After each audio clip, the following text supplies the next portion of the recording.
Hello and welcome to Attention Central Texas. I'm your host, Charles Jenkins, and in the studio with me we have Miss Michelle Carter. She's the Executive Director of the Children's Advocacy Center. Hello and welcome to today's show. Well, thank you.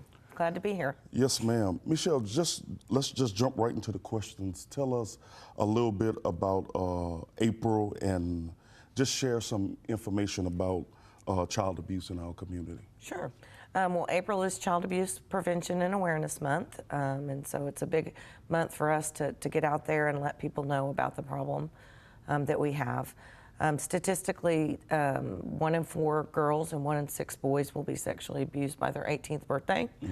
Only 1 in 10 of those will tell, and 98% of those kids, at least in our community, the abuser is known to them.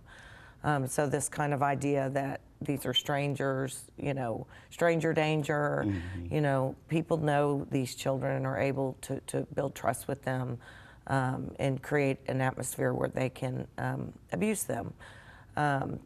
In Central Texas, which we serve, Bell, Milam, and Coryell counties, more than 1,600 children were confirmed victims of abuse last year. Wow. So we have a very large population that has a lot of special needs and need intervention. Our concept is that intervention is the key to prevention. Yes. Tell us a little bit about, from your experience, what are some of the effects you see of this child abuse? Okay. Well, certainly trauma is the biggest one. That's a lot of our focus in our intervention is resolving trauma.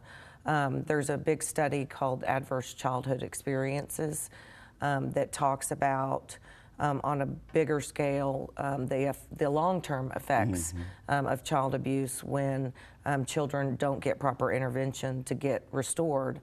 And those can be depression, suicide, substance abuse, criminal behavior, teenage pregnancy, promiscuity. I mean, the list is endless on how it impacts actually our health system for these kiddos when they don't get intervention and then they grow up and have all these problems that were related back to adverse childhood experiences. What is it, that brings us to our next question, which ties into that. What is it that the Children's Advocacy Center do for these kids? Absolutely. We provide comprehensive services to kids who find themselves in a child abuse investigation. That's where our cases originate. We receive all of our cases from law enforcement or Children's Protective Services. They get an open investigation. And they bring the children to our center, which is very safe and comfortable and child-friendly. And they start the process of the investigation with a forensic interview. I got you. And that is to find out what has or hasn't happened to a child. Our main goal is to be unbiased and just to try to get a good understanding of what's happening in that child's life. So certainly when kids don't outcry and there's been some kind of misunderstanding, we're certainly happy about that. The main goal is to get to what we're dealing with this child and how to keep them safe. As part of that process, we also have family advocates on staff. Okay. They are who meets with the parents or the caregivers, the protective parent or caregiver. I got you. When they bring the child to our agency, they go over a family packet with them. They answer their questions. They kind of talk about what the next steps might be in their situation. The families are in crisis when they come to us, so we give them a lot of information. We don't necessarily go over it all at that time, but we want to be able to at least know that they're leaving with it, so then they can call that family advocate back when things calm down and they have more questions to ask.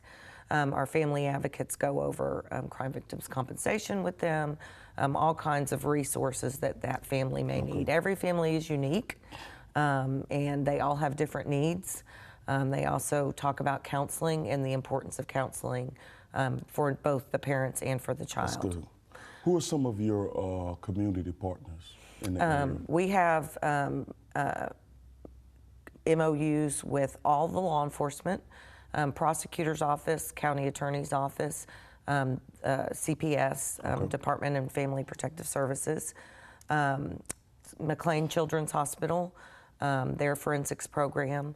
And then we also have partnerships with some mental health. We do have mental health on site. We do trauma-focused cognitive behavioral therapy with these kids. But we can't see them all because we saw 757 kids last year. Wow. And so we do refer out to a lot of local mental health providers that do specialize in trauma-focused counseling. Gotcha. And I jumped the gun a little bit. I should have asked you this question before, but how long have you been serving at Children's Advocacy Center? We have been serving children since 1999. We're actually celebrating our 20-year anniversary this year. So we're very excited for that milestone and the growth that we've had over the years and the expansion of services that we've been able to provide. We initially were only seeing kids in Bell County, and as I mentioned, we now see kids in Bell County, Coryell County, and Milam County. That's awesome. And we've expanded to medical services. We didn't have mental health at the beginning.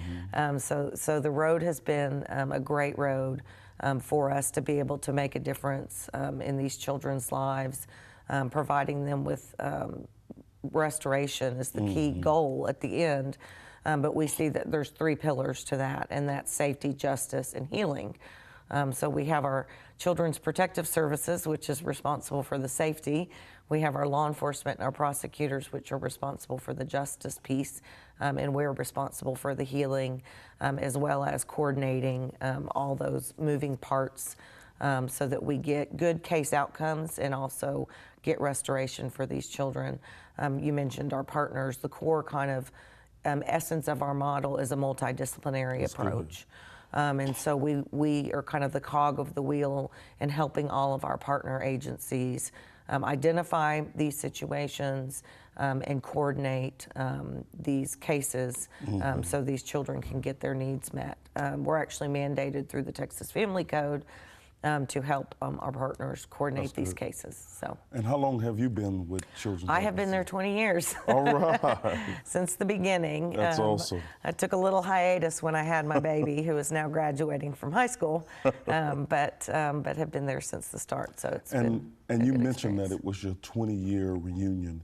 Usually with reunions, people do banquets or something. Do you have any kind of banquets coming up or anything to celebrate that? We actually have done a lot of marketing type things. We have a new video that you can see on our website at www.cacct.com. We put out an annual report, which gives a timeline of all the amazing growth and activities that we've been doing to help children over the years. And then we also are having our annual fundraiser that we do every year, but it's Divine Desserts out at Tin Rock Ranch on May 4th. But this year we're calling it Divine Desserts for the Decades. All right. So we are celebrating our 20 years at our annual fundraiser for sure, but have really been celebrating it all year with various different activities. And what are some things you're doing other than, well, you just talked about it, the marketing. What else are you doing to bring awareness to April as being child abuse? Actually, that is a new, our latest position that we hired within the center in the last year is an outreach education coordinator. Oh, cool. We've always done outreach and education, but we've never had a full-time position designated to that. So we've been doing a lot more recognizing and reporting seminars for schools and daycares in the general community churches. That's good. We have a Darkness to Light program which talks about how we can prevent childhood sexual abuse. We have a body safety program that's specifically designed for kiddos. But specifically for Child Abuse Prevention Month, we have been doing a project called Rockin' On for Kids. Out in the community, people might be finding painted rocks in their parks or in their neighborhoods or at their schools. We distributed about 4,000 rocks out into the community in the last week for people to take or to re-gift or to replant someplace else. And all those rocks have the child abuse hotline number on the back of them. Are there any other specific things you provide, activities for the community? We have pinwheels in our front yard to Okay. observe the 757 children. We did Wow. not put 757 pinwheels out because we thought that was a little bit of an undertaking, but that is what they represent. I think other people are also using pinwheels around town, so if you see the blue pinwheels, that is to honor Child Abuse Prevention and Awareness Month.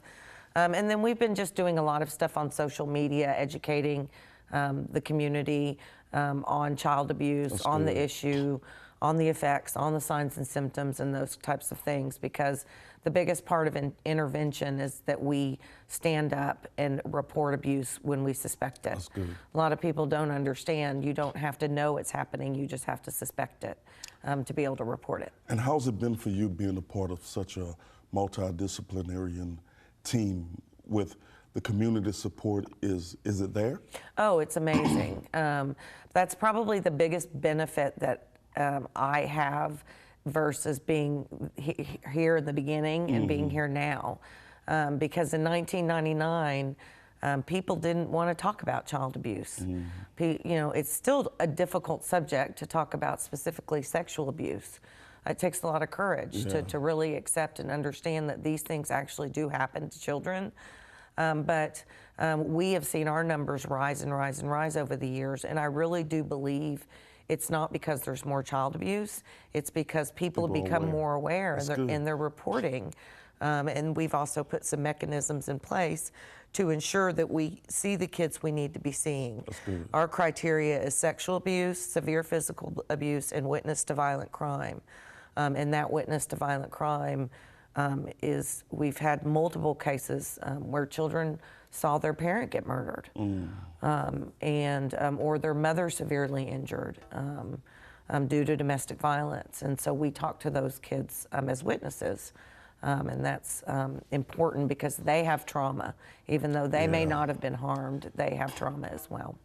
Well, Michelle, I just want to, we're running out of time, but I just want to take this time to say thank you for what you're doing. Thank you for being a pillar there and the foundation, getting things started, and just keep up the great work you're doing, because it's definitely needed. Thank you. Thank you for giving us a chance to talk about this important topic. Yes, ma'am. And thank you, our viewers, for tuning in to Attention Central Texas.